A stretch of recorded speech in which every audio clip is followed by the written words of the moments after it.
Celebrities దగ్గర ప్రశంసలు పొందిన సెలబ్రిటీ సింగర్ ప్రణతి.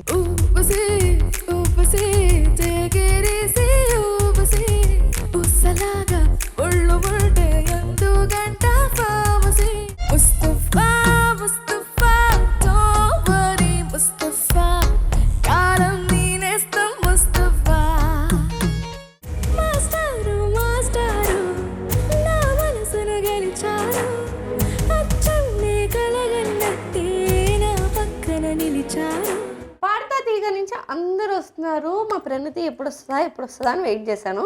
ఎందుకు ఇంత లేట్గా వచ్చావు? పిల్లలేదు నన్ను నా మీద అలిగిందా అనుకున్నా నేను. నాకు మీరెవరో తెలియదు కదా. న్యూ ఇయర్ స్పెషల్ ఏ రెసిపీ చేయబోతున్నావు? ఆపిల్ చాక్లెట్ డెజర్ట్ చేయబోతున్నాను ఈరోజు. చిరంజీవి గారు నేను పిలిచి మరీ పాడించుకున్నారు. ఆయన నన్ను కూర్చోబెట్టుకొని 1 hour నాతో పాటలు పాడించుకొని, నువ్వు హైదరాబాద్ వస్తే మా ఇంటి తలుపులు నీకు ఎప్పుడు తెరిచే ఉంటాయి, ఎప్పుడైనా రావచ్చు నువ్వు. యంగ్ చెఫ్ సోమవారం నుండి బుధవారం వరకు మధ్యాహ్నం 12:15 తిరిగి మధ్యాహ్నం 2:30 చూస్తూ ఉండండి మీ ఈటీవీ అభిరుచి ఛానల్లో.